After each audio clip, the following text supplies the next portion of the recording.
Welcome, an appeal to heaven, our first American flag. If you'd like to learn more on how you can help restore the power to the people in the states, go to www.theafr.org.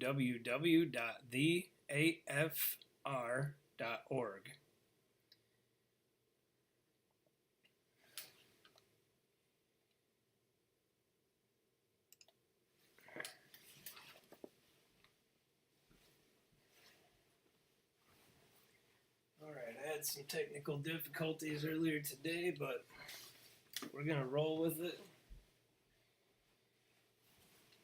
I wasn't going to do this because I got a late start today and it was a long night and a rough night at that.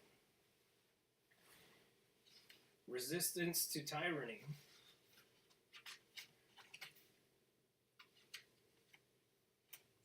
Chapter 1. Why armed resistance? The biggest killer. War was not the 20th century's biggest killer. Tyranny was. The contest wasn't even close. Hard to believe? Look at the numbers. Comparing the death toll.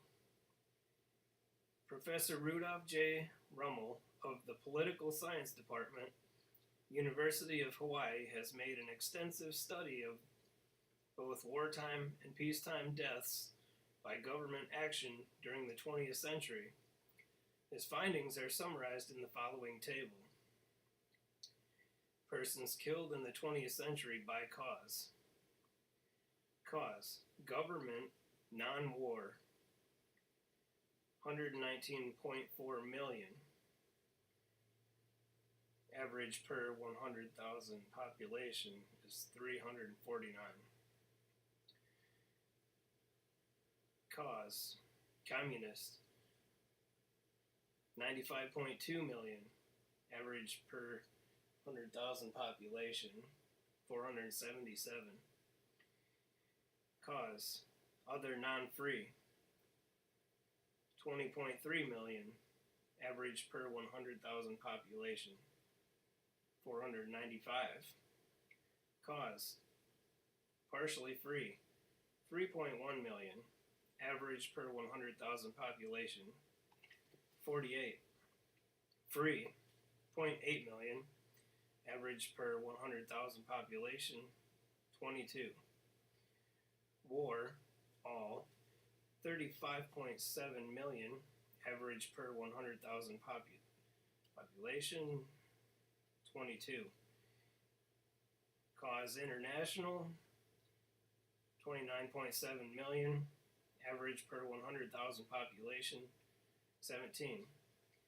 Civil, 6 million. Average per 100,000 population, 26. Government killings include those persons killed by government officials or with government acquiescence in the killing by others. Those categorized as government killings in the table specifically exclude execution for criminal acts such as murder, rape, spying, treason, kidnapping, etc. The government killings counted in the table also do not include those killed by police in riots or other conflict events, nor those killed in bombing of urban targets or through enemy siege or embargo. That is, those counted as government killings include only official terror, pogroms, genocide, and similar actions. War deaths include those killed in any international or civil conflict, such as guerrilla war, rebellion, revolution, or terrorist campaign, that has brought about more than 1,000 deaths, thus excluding minor riots. Professor Rummel's data are complete only up to 1990. Figures quoted in the table do not include war deaths in the former Yugoslavia, in Afghanistan, and Iraq, nor do they include the non-war, but government-inspired massacres in Rwanda and in certain of the successor states of the former Soviet Union, Adding these numbers in, however, would not change the overall picture significantly. While the figures in the table cannot be precise, especially for peacetime deaths in totalitarian countries, the results are so clear-cut that any likely errors do not change the overall picture. Deaths at the hands of governments in peacetime totaled over 3 times as many as all war deaths in the same period. Moreover, the peacetime deaths presented in the table may be underestimates. For instance, Professor Rummel utilized the best figures available in the 1980s regarding deaths through government terror in communist China, which came to about 60 million. More recent information indicates the toll may have been as many as 80 million.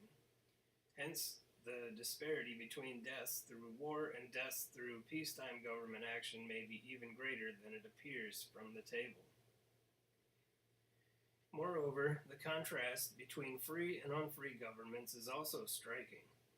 The total for free governments includes at least 36,000 Algerians massacred by the French and nearly 800,000 Soviet citizens, prisoners of war, and Russian exiles forcibly repatriated to the Soviet Union by U.S. and British forces after World War II, and then executed by the Soviet government. Professor Rummel argues that these deaths should be charged against the free nations that acquiesced in the executions by carrying out the repatriations, rather than to the tyrannical government that actually carried out the executions. If these figures are excluded, the total for peacetime killings by free governments drops to nearly zero. The story told by the numbers, then, is that tyranny is far and away the biggest killer of the century. War is a distant second. Gun control and genocide. But how were tyrannical governments able to carry out such massive killings? After all, government officials are always a tiny minority of the population. How were these officials able to kill many times their own number? J. Simkin, Aaron Zellman, and Alan M. Rice, writing for Jews for the Preservation of Firearms Ownership, offer a very simple answer. The victims were disarmed first. In their study, Mr. Simkin and his fellow researchers have specifically investigated the most significant cases of genocide since 1900 and determined the then existing laws regarding ownership of firearms. A brief summary of their findings is as follows. Turkey. The Turkish massacre of Armenians from 1915 to 1917, which resulted in some 1,150,000 deaths, was preceded by a gun control law imposed in 1911. That law completely banned the ownership, sale, or manufacture of guns, gunpowder, and explosive materials except for those with government permission. Needless to say, the Armenians did not receive permission to own firearms and ammunition. Thus, when mass deportations of Armenians were ordered by the Turkish government in 1915, the Armenians had no means of resisting. Even the Armenians serving in the Turkish army were disarmed, demobilized, and grouped into labor battalions. Moreover, each Armenian community was not only disarmed but also required to produce a specified number of weapons. If the community did not turn in the specified number, its leaders were arrested for secretly hoarding arms. If they did turn in the specified number, the leaders were arrested for conspiring against the government. The result was to remove the leadership of the Armenian communities, further reducing the possibility of resistance. Soviet Union. The Bolsheviks imposed their first gun control laws in 1918 during the Civil War. In August of 1918, a law was passed requiring registration of all firearms, ammunition, and sabers. Of course, gun registration is always followed by gun confiscation. The only reason for a government to register the firearms of honest people is to know where they are, so they can be confiscated later. The other shoe fell in October 1918 when the registration certificates were revoked and ownership of firearms banned.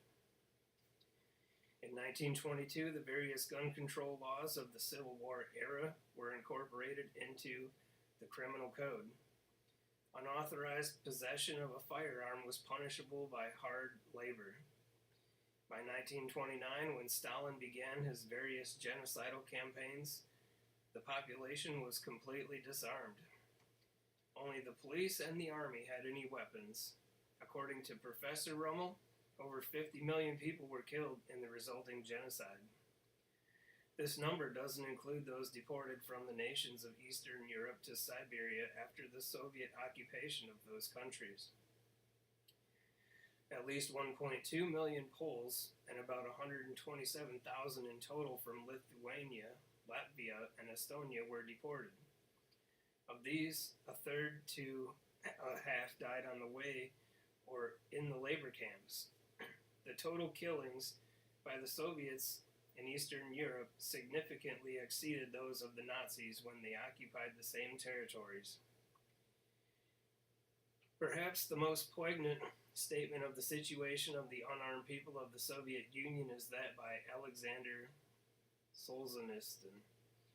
How we burned in the prison camps, later thinking, what would things have been like if every Soviet police operative, when he went out at night to make an arrest, had been uncertain whether he would return alive? If during periods of mass arrest, people had not simply sat there in their lairs, apartments, paling with terror at every bang of the downstairs door and at every step on the staircase, but had understood they had nothing to lose and had boldly set up in the downstairs hall an ambush of half a dozen people with axes, hammers, pokers, or whatever else was at hand, the organs would very quickly have suffered a shortage of officers, and notwithstanding all of Stalin's thirst, the cursed communist government machine would have ground to a halt. Solzhenitsyn's point is a good one. Had the Russian people been willing to resist, even with household tools, things might have been different. But wouldn't firearms have been better than axes, hammers, and pokers? And wouldn't resistance have been more likely if the disparity in weapons between the people and the organs had been smaller? Germany. The Weimar Republic in 1919 confiscated all firearms. In 1928, the firearms ban was relaxed. A law was passed licensing firearms dealers and establishing a system of permits to purchase firearms and ammunition. As a result of this law, the police had lists of everyone legally owning firearms. Of course, criminals, Nazis, and communists didn't register their firearms. When Hitler came to power, these lists were used to disarm all opposition to the government, particularly Jews. The Nazi gun law of 1938 essentially banned all private ownership of firearms. However, it specifically exempted from its ban police and military units, the SA stormtroopers, and the SS blackshirts. That is, government officials and Nazi thugs were allowed weapons. No one else was. All possible opposition to the Nazis was disarmed. Despite a significant degree of opposition to the Nazis among Germans, there was no effective resistance because of the lack of arms. After World War II broke out, there was organized resistance to the Nazis in several occupied countries. Resistance forces included the Maquis in France, the Chetniks and partisans in Yugoslavia, the Home Army in Poland, and the Elas in Greece, as well as smaller forces in Denmark and Norway.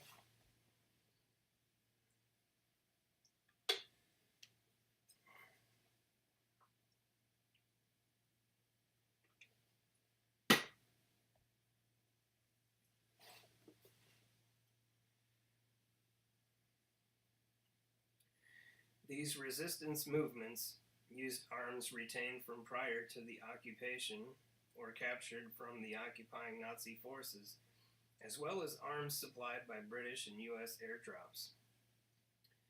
However, in the main, they suffered from lack of arms. One British officer airdropped to a Maquis unit in France reported, "The 30 men in the camp were disciplined, well-fed, and happy. Divided into groups of 5, each commanded by an NCO, all the armament they possessed between them consisted of 1 Sten gun with 100 rounds, 3 French rifles with 5 rounds each, and 10 revolvers with 10 rounds each. There were no grenades at all. The available arms were used by all, in turn for instructional purposes, drill, weapon stripping, and field craft exercises by night. Lack of ammunition prevented target practice." Marshall quoted in Asprey, 1975, page 477. For all practical purposes, the nations occupied by the Nazis had already precluded effective resistance by disarming their own people. A particularly significant instance of armed resistance to Nazi genocide took place in the Warsaw Ghetto in 1943, precisely because the Jews there had obtained a relative handful of weapons. For several weeks, the residents of the ghetto held off a Nazi division, utilizing their initial supply of weapons, augmented by those captured during the fighting. Think how much better they could have done had they not been disarmed to start with. Overall, some 15 million people were killed by the Nazis because they had no means to resist. Communist China. After their takeover in 1949, the Chinese Communists imposed a gun control law in 1957 that prohibited the unauthorized manufacture, purchase, or possession of firearms or ammunition when the Red Guards began their government-sponsored campaign of terror in the 1960s. The people had no weapons with which to oppose them. The death toll was, as noted above, possibly as high as 80 million. Clearly, if any significant fraction of those 80 million had been armed, most of them would have survived. The terror might not even have begun if the Chinese government had recognized it faced an armed populace. Alright, just bear with me a second here.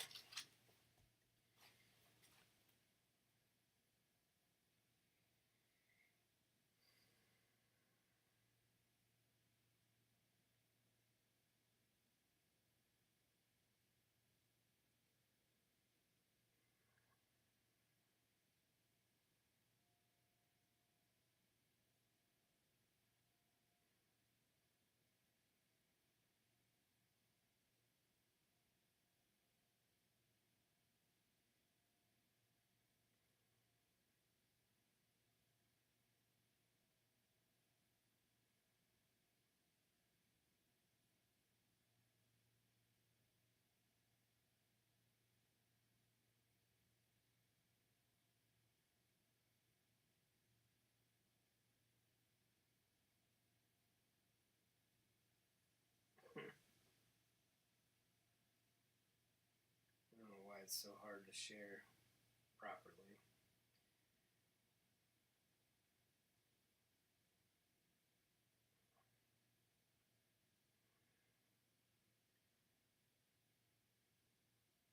Just like doesn't even show up properly, but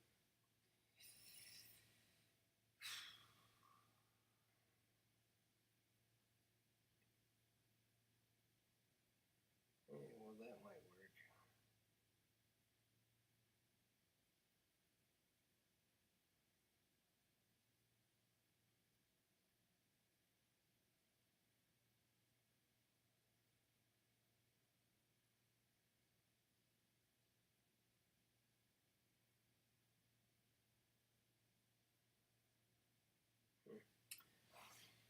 Whatevs. Yeah, it's censoring at its finest is what's going on here. You don't want me reading to y'all. Uganda. In 1955, the British had passed a gun control law restricting firearms ownership. After Uganda achieved its independence, a slightly modified version of that law was passed in 1970. This law required a government license to purchase or possess firearms or ammunition. It also authorized the chief licensing officer of each district to deny or cancel licenses without cause and without appeal. Idi Amin seized power in 1971. He first purged the army of the followers of ousted President Abot, an army numbering no more than 25,000 men, supplemented by a secret police numbering 3,000, then killed some 300,000 Ugandans and oppressed a population of 13 million. This was possible despite the disparity in numbers only because the population was disarmed. Clearly, if the 300,000 victims had been armed, they would have been able to defend themselves against an army only 1/12 their numbers. If the population at large had been armed, they would have been able to defend themselves against the tyrants. Cambodia. Cambodia holds the record for genocide as a fraction of the nation's population. More than a third of Cambodia's 7 million people were killed by the Khmer Rouge between 1975 and 1979. Gun control in Cambodia dated back to 1938 Royal Order, which remained in effect after Cambodia achieved independence in 1953. The Khmer Rouge won the civil war that started in 1970 and seized power. After that, the Khmer Rouge administrators and troops would enter a village and tell the villagers that they didn't need firearms any longer since the troops were there to protect them. When the few people who had licensed arms and whatever number had unlicensed arms surrendered their weapons, the Khmer Rouge then herded the villagers out of their homes into the killing fields. A relative handful of Khmer Rouge troops found they could easily massacre large numbers of unarmed victims. If the Cambodians had been armed, the massacre would never have started, let alone reached the astonishing total it did. Afghanistan. If gun control is the prelude to genocide, is an armed citizenry proof against genocide? Afghanistan provides one example to answer that question. Afghanistan is the genocide that didn't happen. The Afghan Penal Code of 1976 had only one article regarding firearms that prohibited the knowing supply of firearms to criminals. Other than that, the possession of firearms and ammunition was completely unrestricted. The Soviet invasion of Afghanistan in 1979 could have resulted in the same kind of genocide that had been visited on Eastern Europe after it was occupied by the Soviets. It didn't, because the Afghans were armed to the teeth. No, they didn't have tanks, cannons, and missiles, but they had rifles. These were enough. The rifles allowed the Afghans to hold out until the U.S. and its allies, shamed by the Afghan resistance, finally supplied them with weapons capable of dealing with tanks and helicopters. Not only was genocide prevented, the Afghans maintained their independence from the Soviet Union. The evidence is clear. Genocide is impossible when the victims are armed and able to resist. Disarming the population is always the first step to genocide. Gun registration is always the first step to gun confiscation. Moreover, the experience of Germany and Cambodia shows that the that does the disarming may not be the government that commits the genocide. Once a decent government has disarmed the people on whatever pretext, the way is open for a tyrannical government to oppress them. The Hitlers and the Pol Pots succeeded only because the people have previously been disarmed. The emphasis on genocide should not be allowed to obscure an important point. However, while tyranny is history's biggest killer, that's not the only mark against it. Even if you survive under tyranny, you lose your freedom. Freedom is ultimately the most important thing. No matter what your personal or political objectives are, from animal rights to vegetarianism, you can't accomplish them if you lose your freedom. Freedom is the prerequisite for any other economic, political, or social activity. From rearing your children to holding a job to providing for your own spiritual welfare. As Joseph Story wrote, one of the ordinary modes by which tyrants accomplish their purposes without resistance is by disarming the people and making it an offense to keep arms. History bears them out. Even though loss of freedom is the most important long-term consideration, nevertheless, tyranny's threat to life is the most immediate concern. As Augustine, Bishop of Hippo, wrote in the 5th century about the Pax Romana, peace and war had a contest in cruelty, and peace won the prize. He might well have been writing about the 20th century. What then should you do when faced with a tyrannical government? America's founding fathers on armed resistance. The people who founded the American Republic had very definite views on how to deal with a tyrannical government. Thomas Jefferson was very blunt about it. Let me stop right there. We're talking about the people who founded the American Republic, and I again want to reiterate that you can go to www.theafr.org.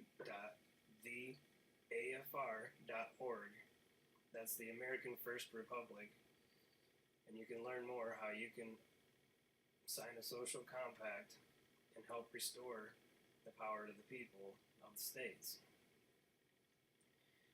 I am the Postmaster General of the American First Republic and also maintain a position as the head of the Michigan Minutemen Militia. So I need volunteers for this resistance to tyranny as well, so that's why I'm here. And I hope that's why you're here. Continuing on, the strongest reason for the people to retain the right to keep and bear arms is, as a last resort, to protect themselves against tyranny and government. Alexander Hamilton, although one of the firmest advocates of a strong central government among the founding fathers, still said, "The best we can hope for concerning the people at large is that they be properly armed." Hamilton also said, "If the representatives of the people betray their constituents, there is then no resource left but in the exertion of that original right of self-defense which is paramount to all positive forms of government." Federalist number 28. Thomas Jefferson also said, "The Constitution of most of our states and of the United States asserts that all power is inherent in the people, that they may exercise it by themselves, that it is their right and duty to be at all times armed, that they are entitled to freedom of person, freedom of religion, freedom of property, and freedom of the press." That is, Jefferson is saying that governmental power originates in the people, not in the government. Exactly. And that's why we need to totally make a change. When it comes to the people versus the government, it is the government that must give way, and the people not only may, but must be armed in order to keep the government under control. Moreover, note that Jefferson ranks the right to keep and bear arms right up there with freedom of religion, freedom of the press, and the right to own property. George Washington, who certainly understood how to prevent tyranny, said, "Firearms stand next to the Constitution itself. They are the American people's liberty, teeth, and keystone under independence. To ensure peace, security, and happiness, the rifle and pistol are equally indispensable. The very atmosphere of firearms everywhere restrains evil interference. They deserve a place of honor with all that is good." What did these men see as the proper role of government? The best answer is to be found in the Declaration of Independence. Quote, "We hold these truths to be self-evident, that all men are created equal, that they are endowed by their Creator with certain unalienable rights, that among these are life, liberty, and the pursuit of happiness, that to secure these rights governments are instituted among men, deriving their just powers from the consent of the governed. That is, governments are established by the people, not people by governments. Governments are not to run people's lives for them, but instead are to protect the people in the peaceful conduct of their lives." This idea is not unique to the American founders. C.S. Lewis, the famous British writer, observed that the state exists simply to promote and to protect the ordinary happiness of human beings in this life. A husband and wife chatting over a fire, a couple of friends having a game of darts in a pub, a man reading a book in his own room, or digging in his own garden. That is what the state is there for. And unless they are helping to increase and prolong and protect such moments, all the laws, parliaments, armies, courts, police, economics, etc. are simply a waste of time. Lewis, page 169. St. Augustine looked at the issue from the reverse standpoint, not of what a government is for, but how to regard it when it fails in its duties. In the City of God, he tells of a pirate who was brought before Alexander the Great and asked how he dared rob ships. The pirate replied that he stole from a small area and was called a pirate. Alexander looted the whole world and was called emperor. Augustine went on to say that without justice, a government is nothing but a band of robbers. What then, when the state fails to carry out its duty to protect the daily lives and activities of its citizens, or worse yet, actively hinders or opposes those activities and becomes a band of robbers? The Declaration of Independence goes on to say that whenever any form of government becomes destructive of these ends, it is the right of the people to alter or to abolish it, and to institute new government, laying its foundation on such principles and organizing its powers in such form as to them shall seem most likely to affect their safety and happiness. This idea was not something limited to the founding generation of Americans. Abraham Lincoln offered a similar view. This country, with its institutions, belongs to the people who inhabit it. Exactly. Whenever they shall grow weary of the existing government, they can exercise their constitutional right of amending it, or their revolutionary right to dismember or overthrow it. This view didn't end with Lincoln.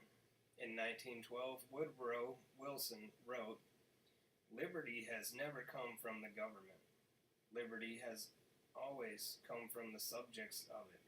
The history of liberty is a history of resistance." The late Senator Hubert Humphrey, a liberal Democrat, had this to say about armed citizens.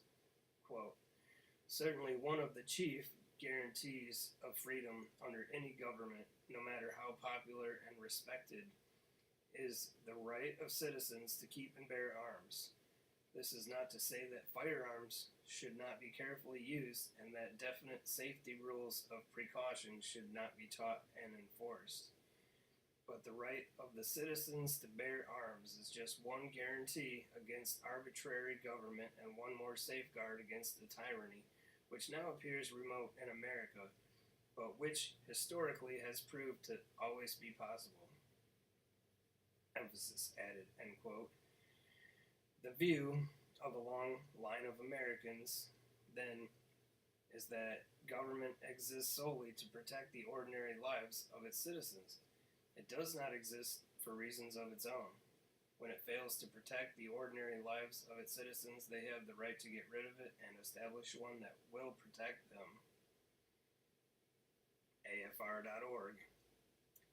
American First Republic, yes. The pen is mightier than the sword, just remember that.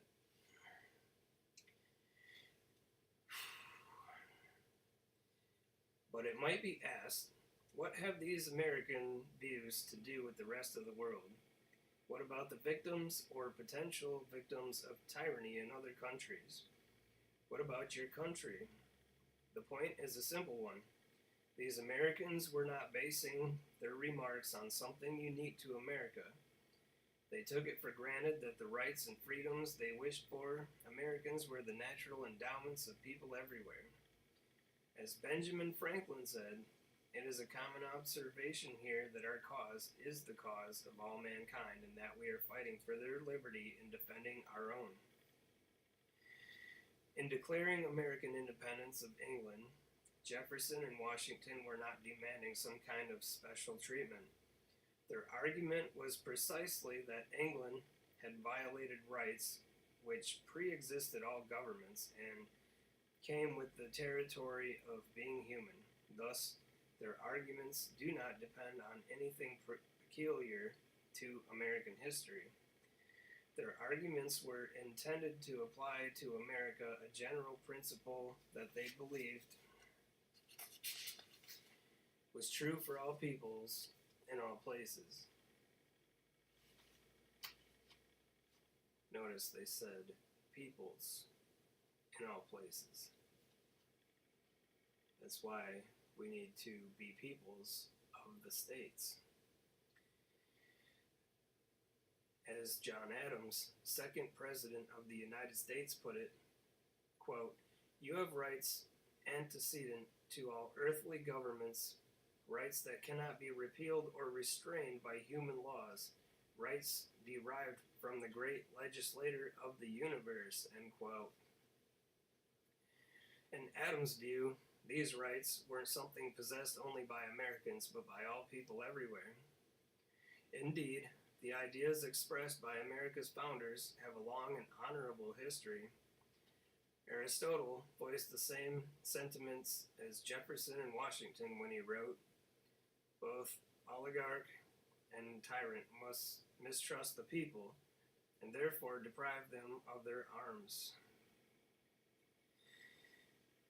John Locke wrote, quote, whenever the legislators endeavor to take away and destroy the property of the people or to reduce them to slavery under arbitrary power, they put themselves into a state of war with the people, who are thereupon absolved from any further obedience, end quote. As if to make the point indelibly clear, the shogun Toyotomi Hideyoshi, 1536 to 1598, issued this edict on the 8th day of the 7th month, Tensho 16, the people of the various provinces are strictly forbidden to have in their possession any swords, short swords, bows, spears, firearms, or other types of arms. The possession of unnecessary implements makes difficult the collection of taxes and tends to foment rebellion. Quoted in Supernowitz, page 327 to 328. One could hardly ask for a more definitive statement of why governments want their subjects to be disarmed. In more recent times, M.K. Gandhi wrote, "Among the many misdeeds of the British rule in India, history will look upon the act of depriving a whole nation of arms as the blackest." Page 446.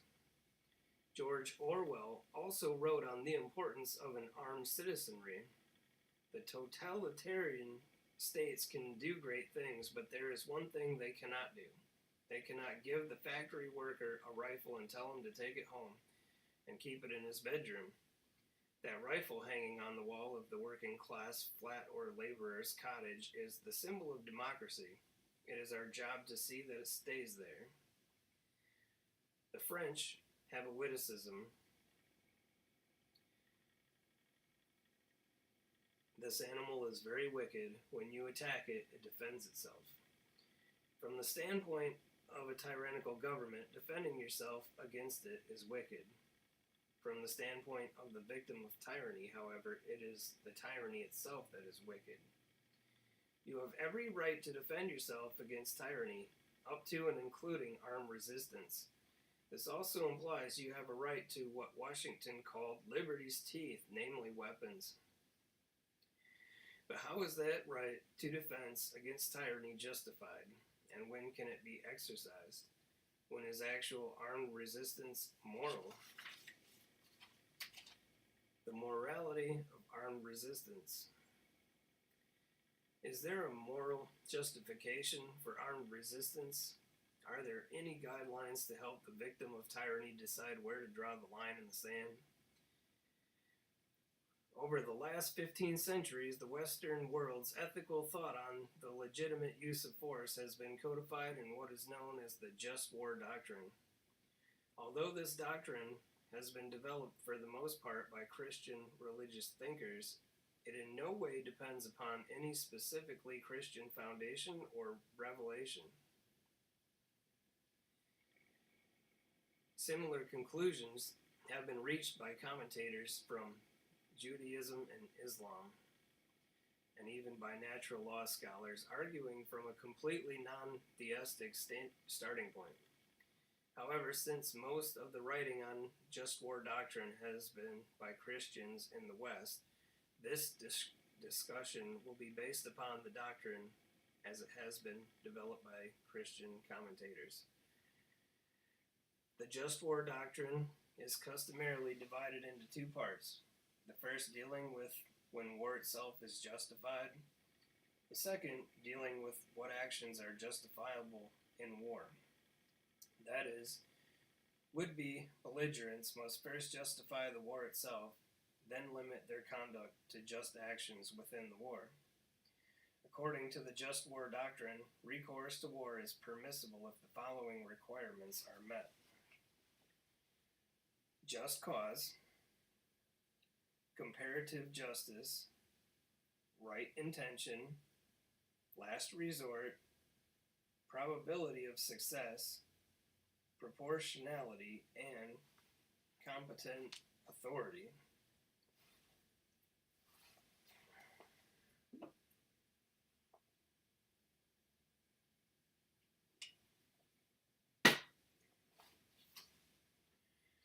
To be permissible in war, conduct must satisfy the following requirements: discrimination and proportionality. Again, these requirements are primarily intended to apply to wars between nations. However, since they represent the results of a great deal of thinking about the ethical issues involved in use of force, they can be used as a guide to armed resistance as well as to international war. Let's look at each in turn to see how it applies to armed resistance.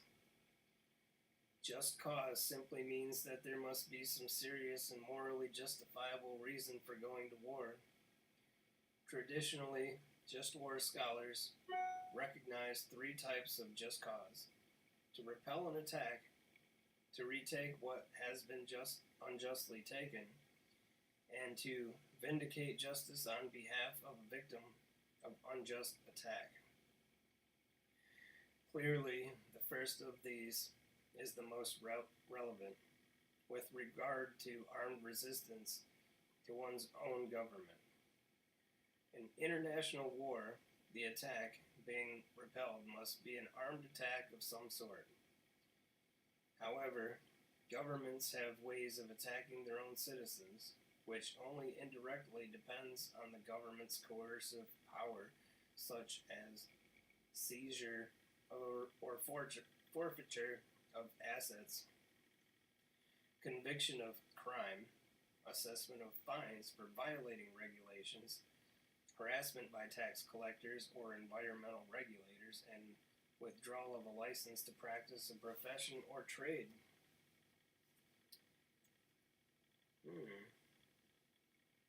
Absolutely. Reminds me of COVID.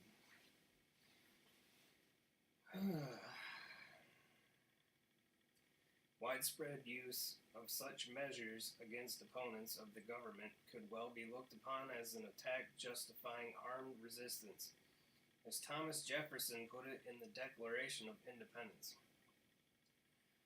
When a long train of abuses and usurpations pursuing invariably the same object evinces a design to reduce them under absolute despotism, it is their right, it is their duty to throw off such government and to provide new guards for their future security. Hence, victims of oppression need not wait for their government to initiate an armed attack against them. A just cause exists if the government is systematically using its legal apparatus on a massive scale to oppress them. A statement by Patrick Henry is particularly apt here. Quote, "Guard with jealous attention to public liberty. Suspect everyone who approaches that jewel. Unfortunately, nothing will preserve it but downright force. Whenever you give up that force, you are ruined." End quote. Henry St. George Tucker gave the same warning when he wrote, quote, "The right of self-defense is the first law of nature. In most governments, it has been the study of rulers to confine this right within the narrowest limits possible. Wherever standing armies are kept up, and when the right of the people to keep and bear arms is under any color or pretext whatsoever prohibited, liberty, if not already annihilated, is on the brink of destruction." Quoted in Blackstone's 1768 Commentaries on the Laws of England. The point here is that whenever a government attempts to disarm its citizens, a prima facie case exists that just cause is satisfied. The experience of genocide in the 20th century, outlined above, is adequate justification for citizens faced with disarmament to ask, just what are you planning to do to us that you're so eager to disarm us first? And remember, even if the government that disarms its citizens is a benign one, the examples of Adolf Hitler and Pol Pot should warn us that the next government might not be benign. There may not be a government action as drastic as an out-of-the-blue gun ban. The government may impose its totalitarian rule gradually. Henry May wrote regarding the Nazi tightening of the screws in Germany. Each act, each occasion, is worse than the last, but only a little worse. You wait for the next, and the next. You wait for the one great shocking occasion, thinking that others, when such a shock comes, will join with you in resisting somehow. In between come all the hundreds of little steps, some of them imperceptible, each of them preparing you not to be shocked by the next. And one day too late, your principles, if you were ever sensible of them, all rush in upon you. The burden of self-deception has grown too heavy. Quoted in Taylor.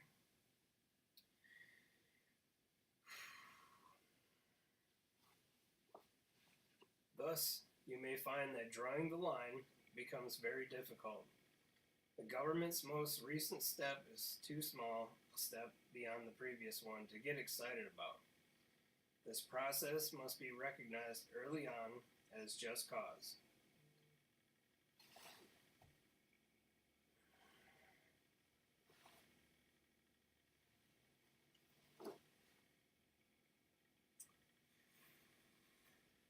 Comparative justice means that the party considering the use of force must be comparatively more just than the party against which force is to be used. If it's merely a case of one set of thugs trying to replace another set of thugs, the comparative justice criterion isn't satisfied. Robbers or murderers cannot justly claim they are repelling an attack when the police of even a tyrannical government go after them. Even a tyrannical government has the right and duty to suppress genuine crime.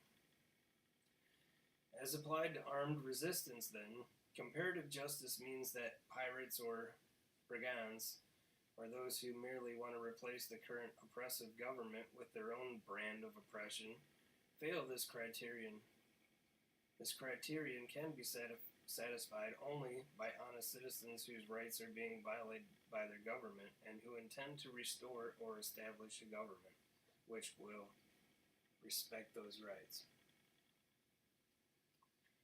Right intention means the would-be belligerent must be seeking a just peace, not revenge or loot. In particular, the intentions of the would-be belligerent must not go beyond achieving the just cause that provides the reason for the resistance. Anything that would create bitterness or sow the seeds of further conflict must be excluded from the would-be resistor's intention. This doesn't mean that such things can't happen, but they must not be intended. In the case of armed resistance, right intention might include restoration of a constitution or returning to power a legitimate ruler who is unjustly deposed. Vengeance or settling scores must not be part of the resistor's intention. Note, however, this does not rule out an intention to give fair trials to those agents of the government who are accused of specific acts of oppression.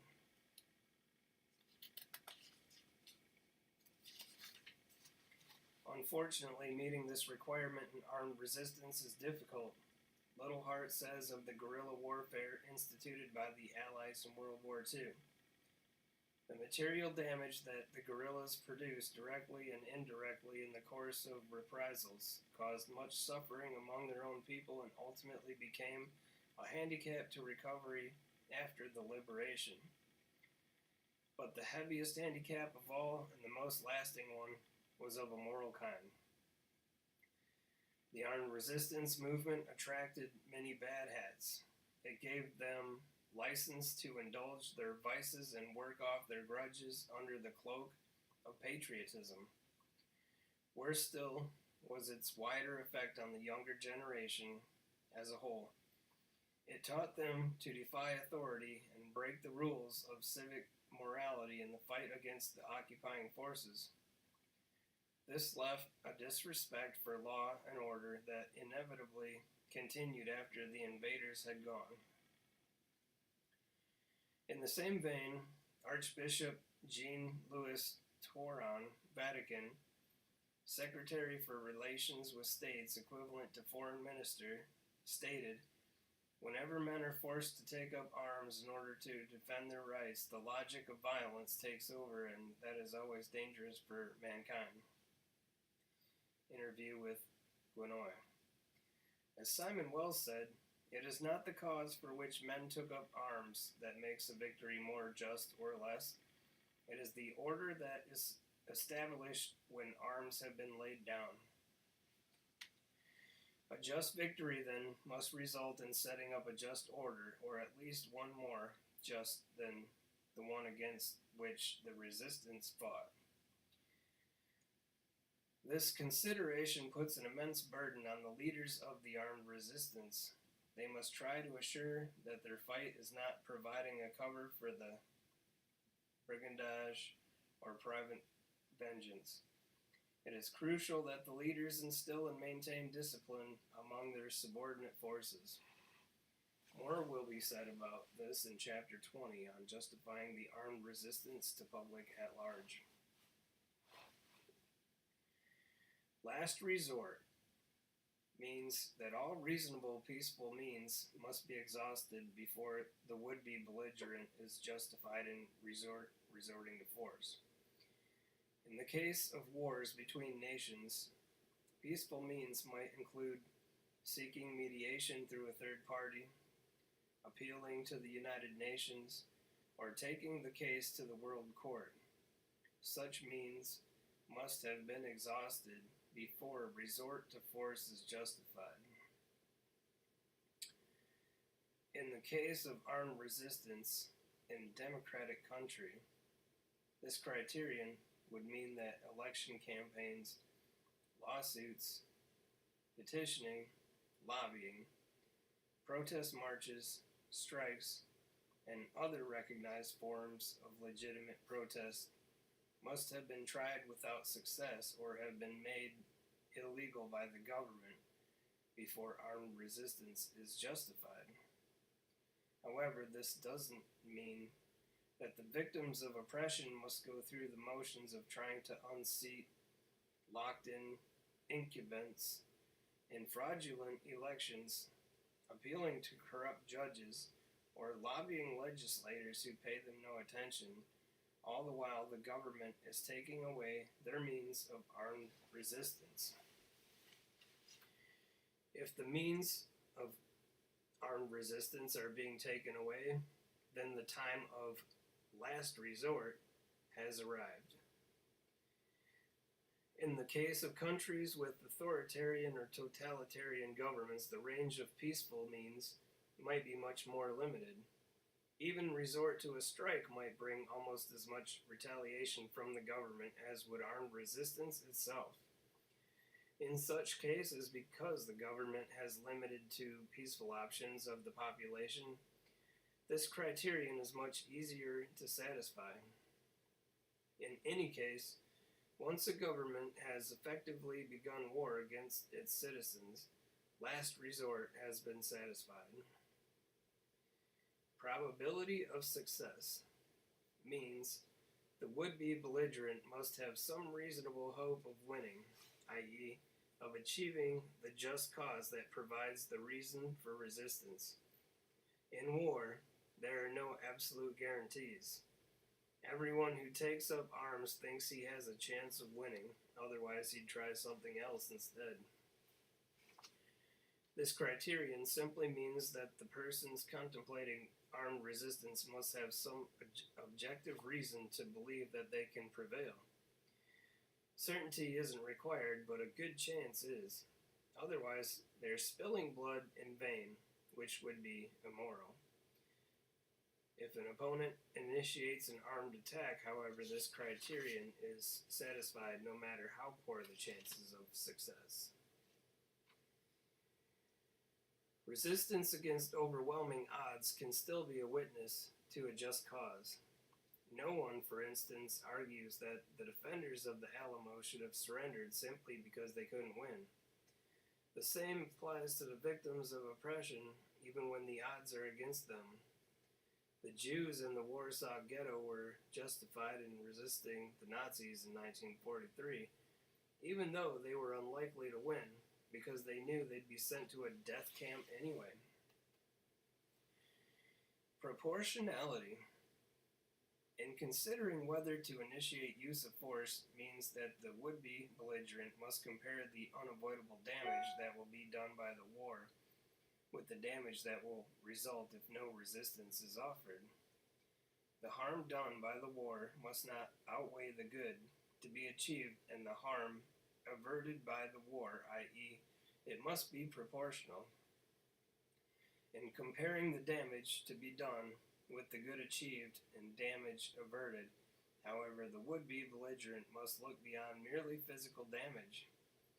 Protection of human rights, preservation of liberty, and restoration of justice are sufficient to offset a great deal of physical damage and human suffering. Because the violation of rights in the long run will itself cause an enormous amount of suffering, in the case of armed resistance, the would-be resistors must evaluate whether their just cause is worth the damage and suffering which will inevitably follow that resistance. In making that evaluation, they just give proper weight to the harm done by the existence of an oppressive government and the warping of human existence brought about by lack of freedom. Competent authority.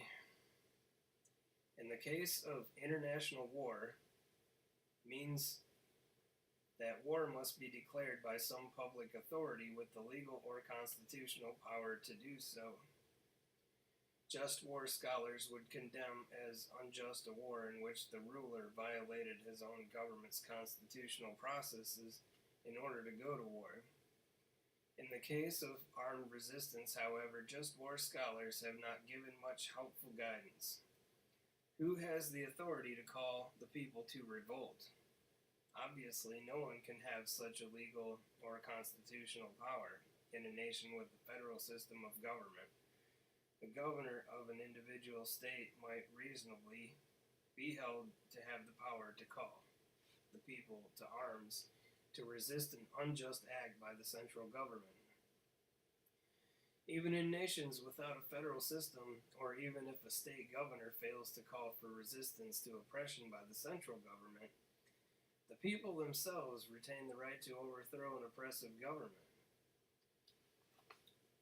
Armed resistance is justified by the belief that lawful power originates in the people, not in the government, and the people have a right to resist a government that exceeds its lawful authority.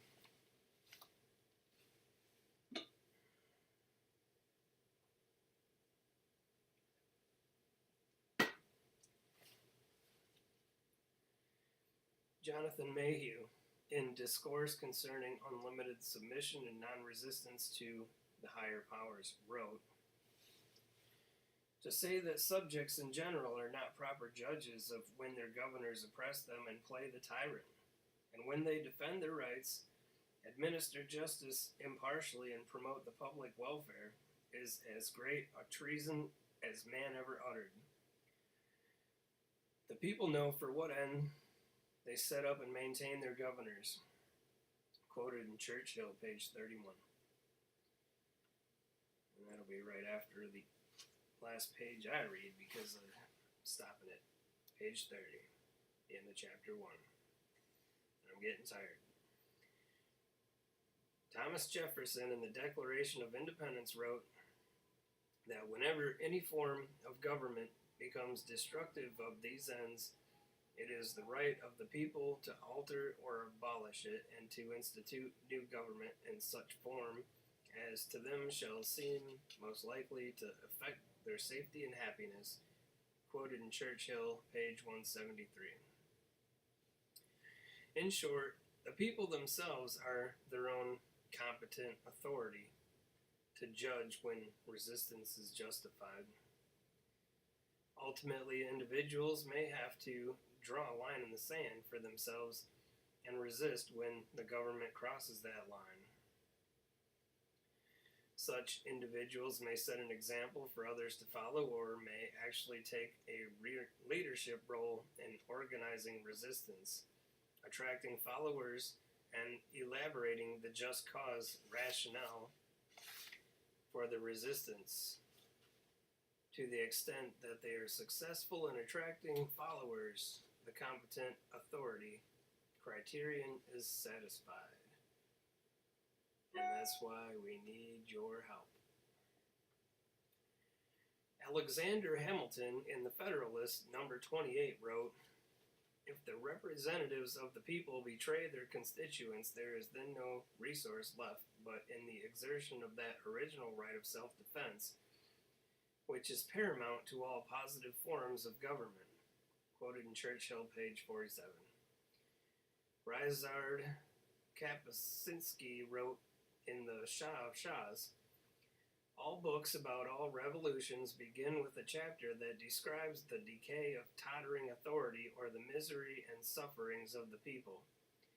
They should begin with a psychological chapter, one that shows how a harassed, terrified man suddenly breaks his terror, stops being afraid. This unusual process, sometimes accomplished in an instant like a shock or lustration, demands illuminating. Man gets rid of fear and feels free. Without that, there would be no revolution. Quoted in the Wall Street Journal. 7/2/2009, page 813. That is, when a citizen reaches the point where resistance appears better than the continued oppression, when fear of the government no longer outweighs the determination to throw off the shackles, the spark of revolution is struck. Whether the spark dies out or instead starts a flame depends on other circumstances. But the citizen who has been pushed to the limit, whose line in the sand has been crossed, can satisfy competent authority if others follow him. If all these requirements are met, then armed resistance is justified. However, even within a justified war, it is not true that all is fair. The two requirements for war conduct must also be met. Discrimination means that attacks must be directed only at those who are responsible for the evils that justify the war. In a war between nations, enemy soldiers and enemy leaders are legitimate targets. Citizens of the enemy country who are simply going about their normal peacetime activities are not legitimate targets. Remember that. In the case of armed resistance to an oppressive government, legitimate targets certainly include officers of that government, such as legislators, judges, and officials of government agencies that enforce oppressive laws and regulations, including the police. Depending upon circumstances, legitimate targets might also include physical installations that provide support to the government, such as radio and TV stations and the newspapers that transmit government propaganda, munitions plants, and power stations that supply power to government facilities. In attacking these legitimate targets, the principle of discrimination means that the attack must be aimed accurately and sized to the target rather than being overkill. Yes, so don't use a nuke to blow up a radio tower. In armed resistance, this criterion rules out terrorist activities such as car bombs and shopping malls while allowing direct attacks on persons and places responsible for the oppression that justifies the resistance. Having a sniper kill an unjust judge would be legitimate. Blowing up the judge's house, including his wife and children and possibly his neighbors, would not be justified. Proportionality within a just war means that each action must still be proportional. The good achieved by that specific action in helping to bring the war to a successful conclusion must not be outweighed by the harm done to innocents by that action. This criterion is based on the recognition that even a discriminating attack may inadvertently kill some innocent bystanders, or may result in destruction of the property of someone who has no part in the acts that provided the just cause for the war. This criterion then says that such a spillover must be kept to a minimum, and that it may not exceed the good achieved by the action. In particular, disproportionate acts may create bitterness among the innocent members of the enemy population that makes it more difficult to achieve a just peace. This criterion applies to armed resistance even more so than to international war.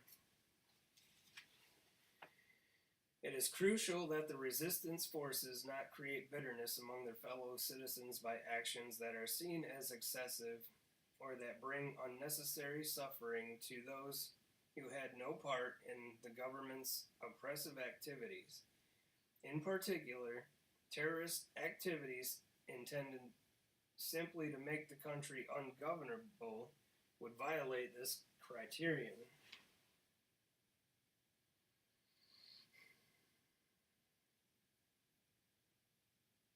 If resistance forces limit themselves to discriminating and proportionate actions, they increase the risk to their own forces.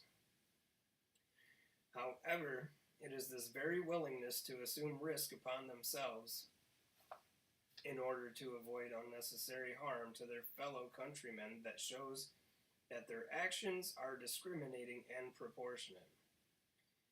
How much risk should the resistance forces be willing to accept in order to avoid unnecessary harm to innocent bystanders?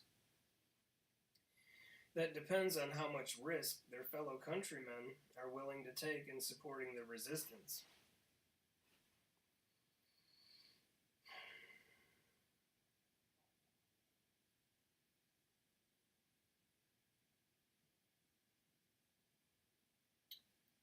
If the population at large sits passively by, allowing others to take the risks associated with freeing them, but refusing to take such risks themselves, the resistance forces likewise need accept little risk.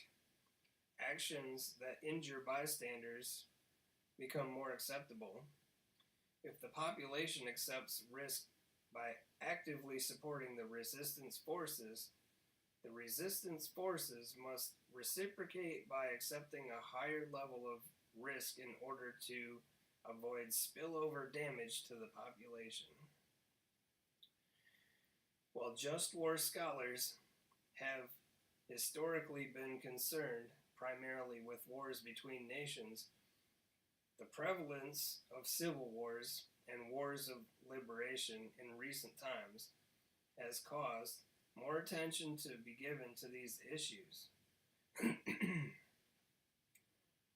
For instance, the Catechism of the Catholic Church has the following to say about the legitimacy of armed revolt. Armed resistance to oppression by political authority is not legitimate unless all the following conditions are met. Number one, there is certain grave and prolonged violation of fundamental rights. Number two, all other means of redress have been exhausted. Number three, such resistance will not provoke worse disorders. Number four, there is well-founded hope of success. And number five, it is impossible, reasonably, to foresee any better solution. Note that these conditions are equivalent to the just war doctrine criteria for going to war, with the exception that the proper authority criterion is not included. As noted above, the just war doctrine was intended to apply to war between nations. It is impossible to prescribe a proper authority to call for a revolt. Only the people who retain the right to govern themselves can undertake revolt when the proper conditions are met. Neither the just war criteria as outlined above, nor the more specific criteria given in the Catechism can be applied mechanically. The criteria represent guidelines, not measuring rods.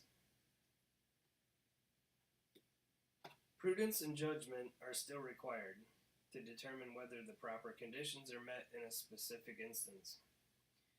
Moreover, the just war criteria cannot be applied with micrometric precision. War, especially armed resistance, is a bloody and messy business. One need only look at the places recently in the headlines, such as Darfur, to see this. Initiating armed resistance, which may lead to horrors like Darfur, is a step not to be taken lightly. It must always be remembered that, as Pope John Paul II said during the First Gulf War, war is an adventure from which there is no return. Quoted in Genoa.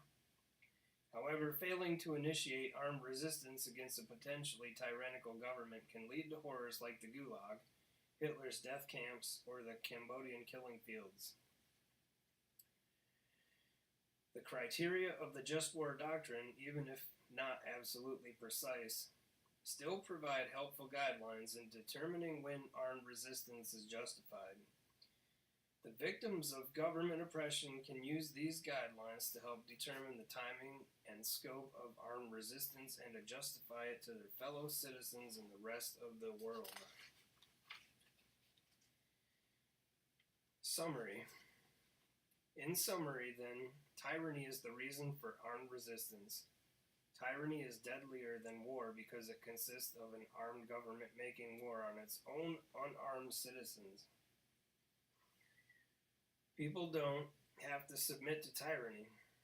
On the contrary, they have a moral obligation to resist. There are guidelines that people can use to help determine when tyranny has reached the point at which resistance is justified.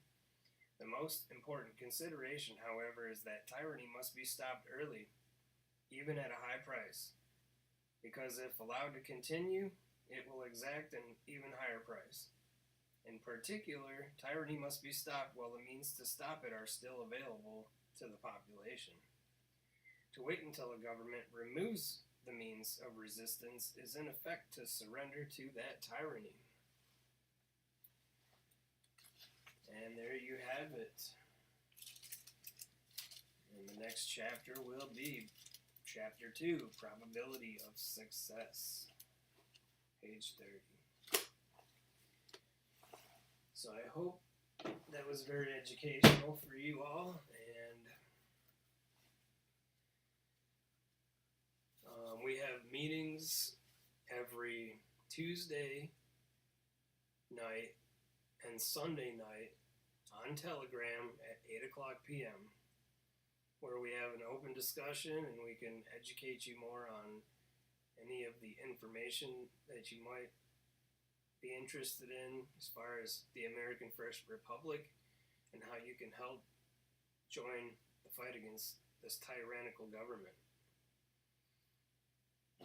And we are aiming to do this lawfully, peacefully.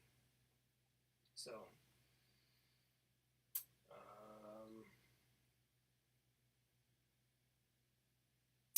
anything else?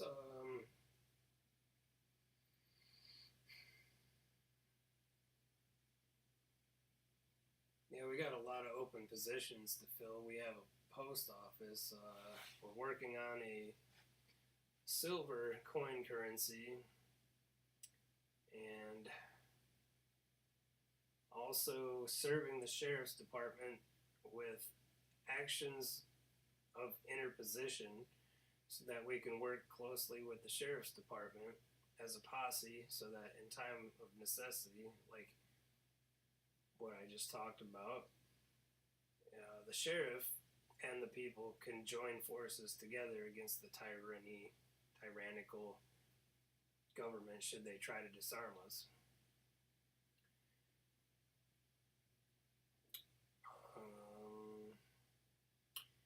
And yes, I need to get some more people together and do some training. If anybody's interested in field training, we can schedule that.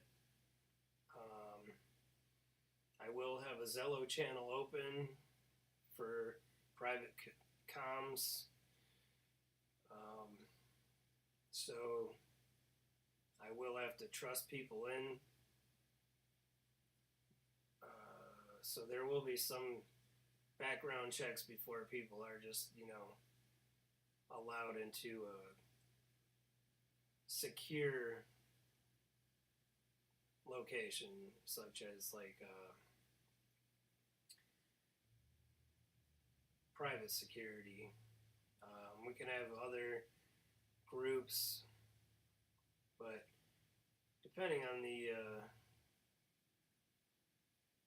communication platform, yeah, we do like to make sure that the people are trusted. So, with that, I guess I'll just leave it at that. I look forward to doing some more. I hope you all have a great day. Look forward to hearing from you again soon, and thank you.